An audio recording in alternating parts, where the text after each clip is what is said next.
In the U.S., COVID-19 case numbers are down to the lowest levels since March 2020. But those encouraging numbers are coming as the White House announces it will not reach an early July goal of vaccinating 70% of all American adults. One problem, younger Americans. The country has more work to do, is particularly with 18 to 26-year-olds.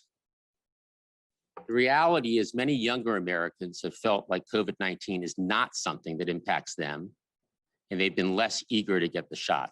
The White House has announced Tuesday that 70% of Americans over age 30 have been partially or fully vaccinated.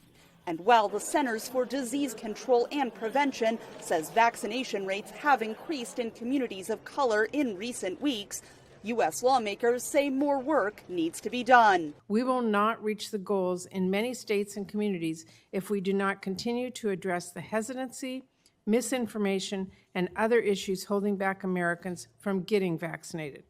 We have to continue increasing access and addressing barriers which make it hard for people to get vaccines, especially for people of color. And with nearly half of American evangelical Christians saying they will not take the vaccine, one theologian told lawmakers that hesitancy has a worldwide impact. And at the global level, American evangelical culture is highly influential in parts of Asia and Africa. We're already exporting our misinformation and fears to the rest of the world, especially via social media.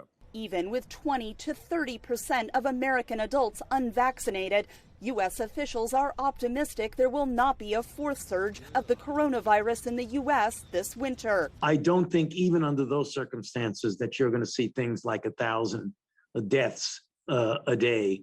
I think that is a bit much. But there is a danger, a real danger, that if there is a persistence of a recalcitrance to getting vaccinated, that you could see localized surges. And as the U.S. was working to raise its own vaccination rates, the White House said earlier this week that its goal of sharing 80 million vaccine doses globally by the end of June is being complicated by logistical challenges. Katherine Gypson, VOA News, Washington.